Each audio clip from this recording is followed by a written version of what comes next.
Salut à vous l'ami. Alors comme je vous l'avais promis, je suis en compagnie de Stéphane Munier. Voilà, salut Stéphane. Bonjour Eric. Tu vas bien? Très bien, et toi? Bah ça va, merci, génial. Bon bah c'était super de se rencontrer là. C'est pas la première fois d'ailleurs, on s'est déjà croisé une fois ou deux, mais l'année dernière à Paris. c'est ça, ouais, à Paris, hein. C'était la première fois. C'était la première fois. Mais Voilà. d'ailleurs, tu m'avais réservé une belle surprise. C'est vrai? Oui.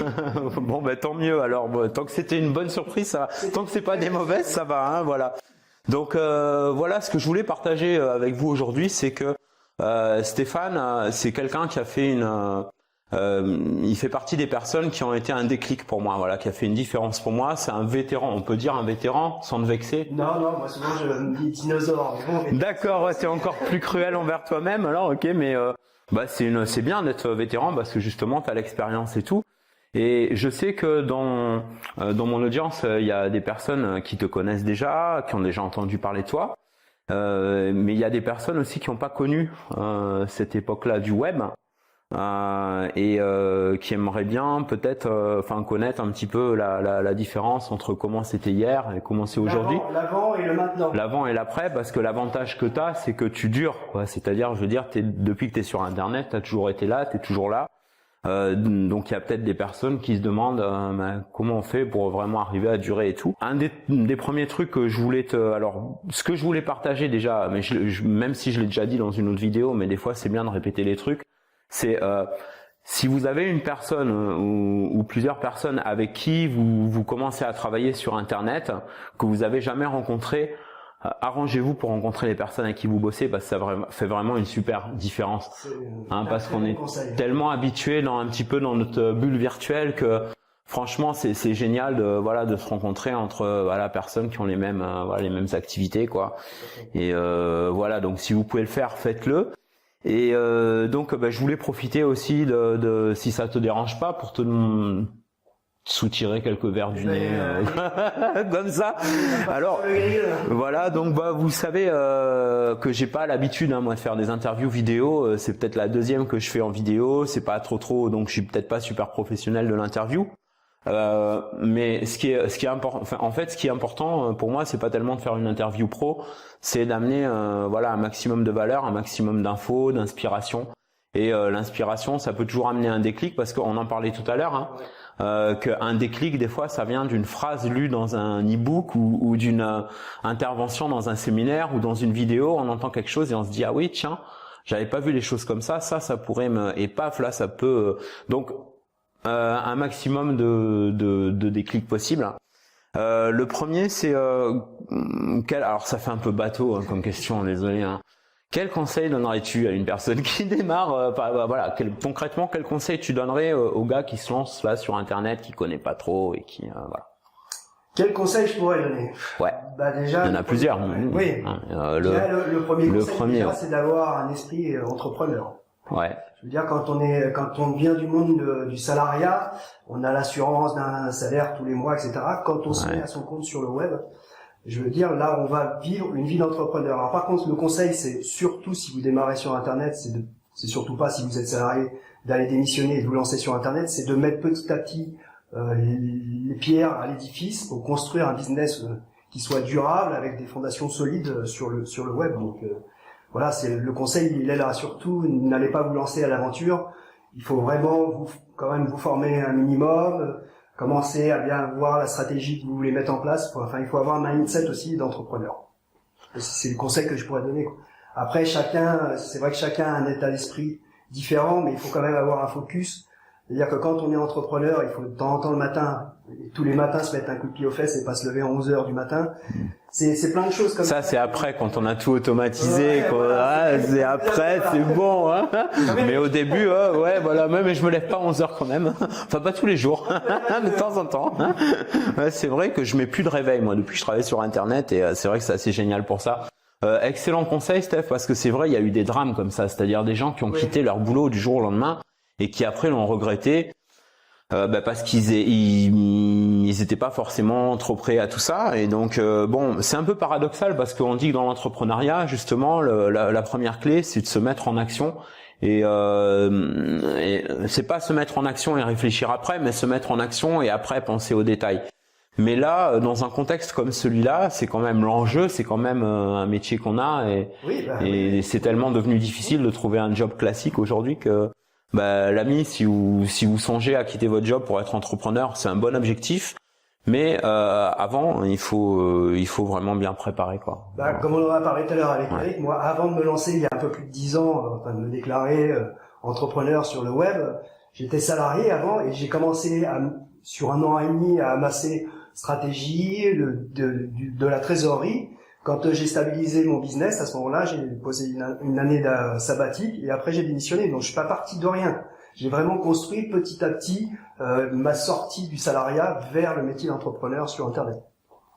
D'accord, mais donc au fur et à mesure, oui. Ça évite d'avoir une pression, la pression financière. Quand vous êtes sous pression financière, vous faites souvent du mauvais travail et ça vous empêche de développer votre créativité. Donc il faut vraiment avoir une stabilité émotionnelle et financière. Ouais, c'est drôle parce que des fois il y en a qui disent le contraire, qui disent que c'est dans les situations où t'es vraiment dans la mouise, où là tu te relèves. Mais c'est une question de tempérament en fait. Moi c'est mon conseil à moi. Après c'est vrai que c'est. Non mais je dis pas que ton conseil est pas bon. Je dis juste, il y en a plusieurs. Si vous êtes quelqu'un qui a encore des peurs, qui est encore pas très sûr, c'est le meilleur conseil que vous puissiez prendre, c'est lâchez pas avant de commencer à avoir une certaine stabilité. Après si vous êtes vraiment sûr de vous, que vous vous êtes déjà formé sur plusieurs méthodes et que là vous vous dites ça y est, c'est le grand jour, je me lance, allez-y quoi. Mais faut vraiment être sûr d'avoir une confiance absolue quoi. Faut soit avoir une confiance absolue, un plan, quelque chose de déterminé. Soit effectivement vaut mieux y réfléchir à 2 fois avant de se lancer à l'aveuglette et tout lâcher du jour au lendemain. On peut s'y coller 1 à 2 heures par jour au début en fait, c'est ça. Hein.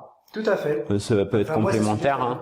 Donc au début tu t'es mobilisé comme ça 2-3 heures par jour. 2-3 heures par jour, oui. Ouais, et tu t'es c'est la meilleure. Et après quand t'as vu que ça fonctionnait, c'est là que tu t'es vraiment lancé quoi. Ok. Et sinon qu'est-ce que t'as remarqué comme changement toi par rapport aux évolutions, par rapport à la façon de faire du business sur Internet hier. Par rapport à il y a 10 ans à maintenant? Ouais. Alors je veux dire, il y a 10 ans, en gros, on pouvait vendre tout. Ouais. Oui, ça c'est vrai. Ouais. Je veux dire, entre guillemets, de la merde, ça se vendait parce que les gens n'avaient pas l'habitude encore d'avoir de l'information, comme des e-books, etc. Ça, c'était il y a 10 ans. Maintenant, ça s'est professionnalisé. Donc, effectivement, on a maintenant des choses de très grande qualité. La différence, c'est que maintenant, vous avez les outils techniques qui sont très faciles à mettre en place pour faire du business sur Internet, alors qu'il y a 10 ans, je vous garantis que c'était une grosse galère de monter un site, c'était du PHP ou du HTML, Dreamweaver, etc. Donc, vous mettiez énormément de temps pour mettre un site en place, pour l'autorépondeur, etc. Maintenant, vous avez vraiment tous les outils accessibles facilement et généralement gratuitement. Donc, ça, c'est vraiment l'avantage maintenant par rapport à il y a quelques années. Et c'est vrai que la profession se professionnalise en qualité, en quantitatif, qualitatif. Donc c'est vraiment l'évolution. Sauf que maintenant on est un peu plus nombreux sur le web, donc il faut vraiment... C'est ce que j'allais dire, c'est peut-être un peu à double tranchant l'envers de la médaille peu, c'est qu'en même temps on est plus, mais en même temps ça fait plus de challenge aussi. C'est un peu le défi qui est un peu comme ça, c'est pas plus mal dans un sens. Oui, le gâteau avant, on était 5 sur un gâteau, maintenant on est nombreux, donc. Ouais. Mais le gâteau a grandi aussi parce qu'il y a plusieurs sources par rapport il y a aussi ça, je pense, qui a changé, non? C'est qu'avant il y avait peut-être pas autant d'opportunités et de niches dans lesquelles faire quelque chose, quoi. C'était assez limité à juste vendre Maintenant, on peut vendre de l'information sous plus de formes qu'avant. On peut vendre de l'information sous toutes les formes qu'on veut, e-book, numérique, etc. Mais vidéo. Vous avez aussi ce que moi j'ai pas connu à l'époque, c'est-à-dire que maintenant vous avez des business models qui se montent rien qu'avec des stratégies Facebook sur la publicité. Dans mon réseau, j'ai des gens qui font 50 000 euros par mois juste en faisant de la publicité sur Facebook sur un produit qu'ils ont je crois le produit est à 197 euros. Donc maintenant, c'est vrai qu'on a des outils simplifiés pour faire du business en ligne. Maintenant, c'est vrai que c'est quand même relativement facile, quoi. Ouais, il y a plus d'outils qu'avant. C'est vrai que ça a été facilité, ouais. Et alors il y a juste un dernier truc que je voudrais te demander. Imagine, parce que ça c'est une situation qui arrive, quelqu'un qui se lance sur Internet. et qui persévère, qui fait tout ce qu'il peut, mais qui y arrive pas quoi. Enfin, qui arrive pas, qui se décourage. Comment ne pas se décourager? Comment ne pas baisser les bras? Comment ne pas renoncer et ne pas se mettre comme j'ai pu me mettre moi souvent et toi aussi peut-être la tête entre se dire bon qu'est-ce qu'on fait, qu'est-ce que ça marche pas.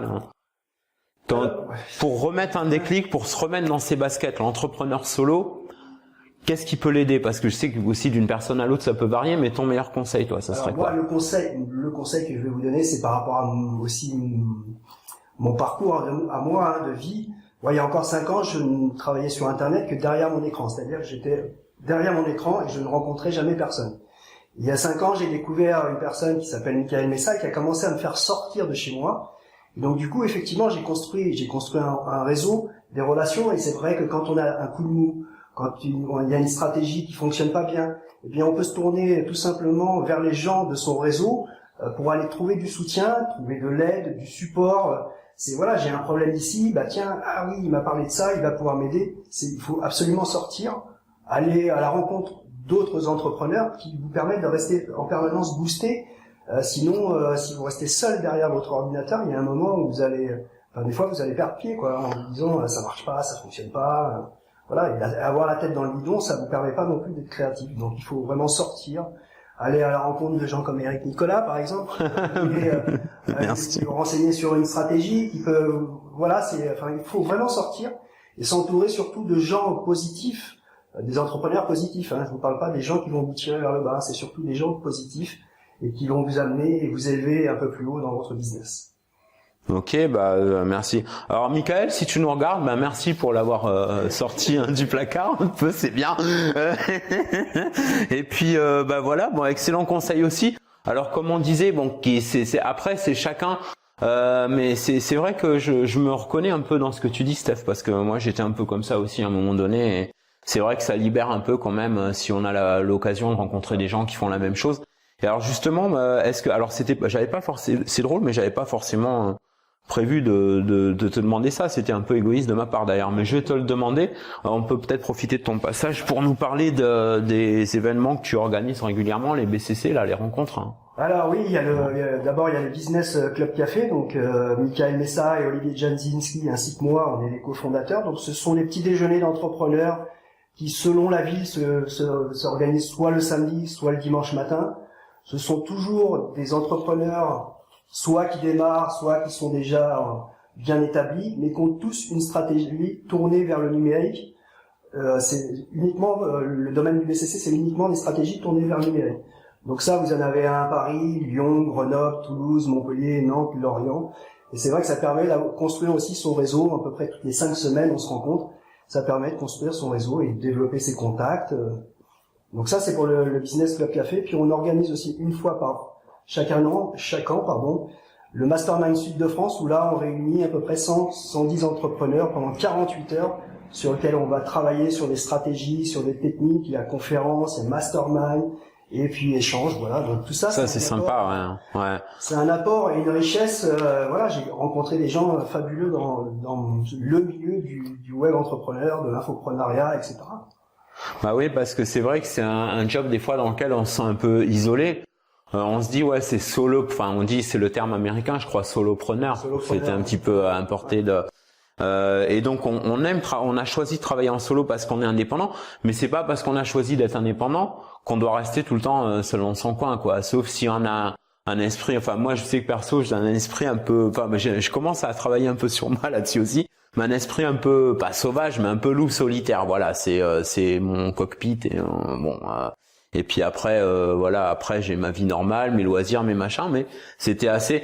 Et c'est vrai que le fait d'avoir commencé à rencontrer comme ça des personnes qui font le même genre ça fait vraiment une différence. Ouais, ça donne plus la pêche. C'est vraiment c'est sympa, c'est une expérience à faire, quoi. C'est quand même mieux de rencontrer des partenaires. S'il y a affinité, on se rencontre, on échange, et à ce moment-là, ils peuvent vous donner un coup de main sur votre produit et faire un lancement sur votre produit. Voilà, donc c'est vrai que de développer ces partenariats et ces échanges vous permet aussi de grossir votre business. C'est aussi ce côté-là qui est important. Alors, il ne faut pas aller à la rencontre des gens seulement en ayant les yeux qui brillent par rapport au dollar. C'est avant tout. Non, ça c'est une erreur à pas faire. Et après, voilà, après il se passe ce qui se passera, mais surtout n'allez pas au contact de gens.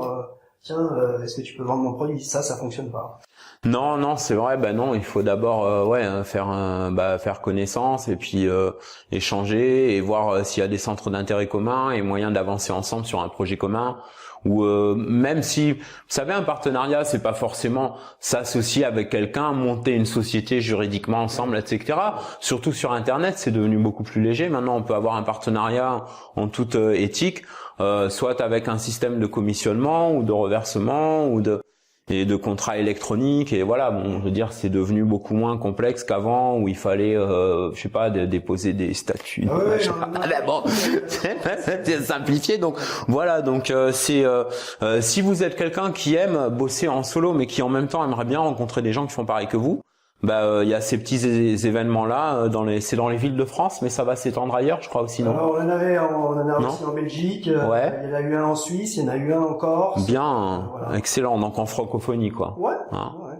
Ok, très bien. Alors il y a un autre conseil que tu voudrais donner. Vas-y, hésite pas. Hein.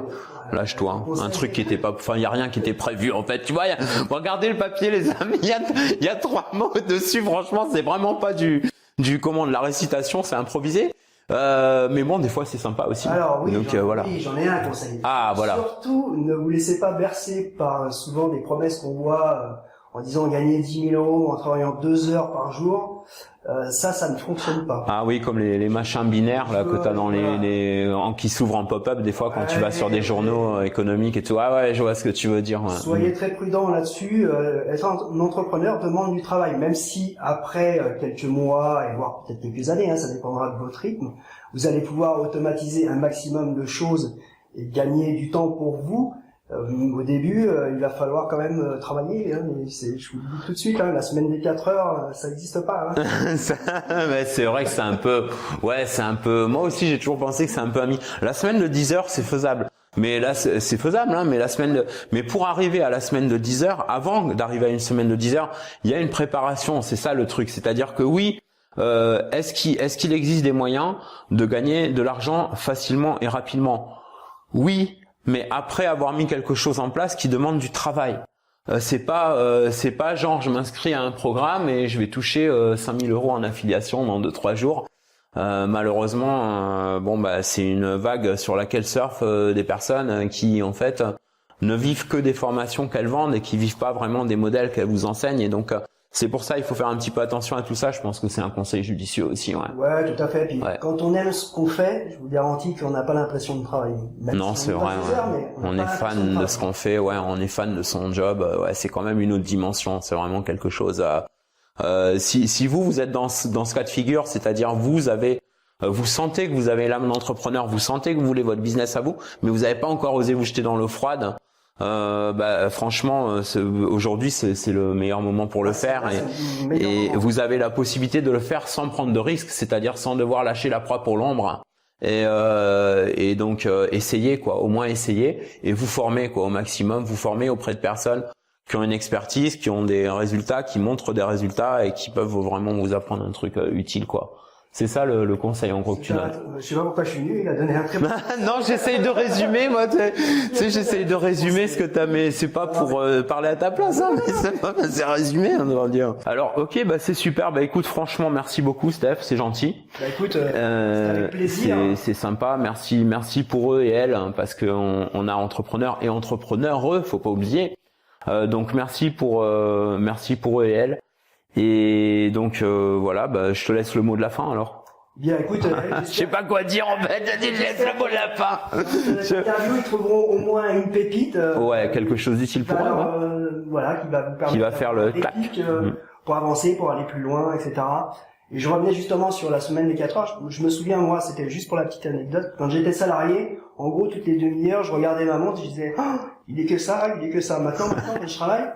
Au bout d'un moment, je regarde l'heure, je dis, il est déjà 7 heures. J'ai pas vu passer la journée. Vous voyez, c'est la différence, voilà. Ouais, c'est ça qu'on voit pas. Bah, quand on y prend plaisir, on voit pas le temps passer en fait. Ouais, c'est vrai, c'est vrai. Ça permet de voir Eric aujourd'hui, un lundi. Vous voyez, de voir Eric. Ouais, c'est pas évident de me voir un lundi, vous savez. Hein. Le mardi, vous avez une chance, mais le lundi, c'est pas évident. Bah super, bah merci beaucoup. Bah écoute, je te remercie Nicolas, puis je remercie tes auditeurs de nous avoir suivis, voilà. Ok, et ben merci à toi et merci à vous. À plus les amis. Bye bye. Bye bye. Ciao.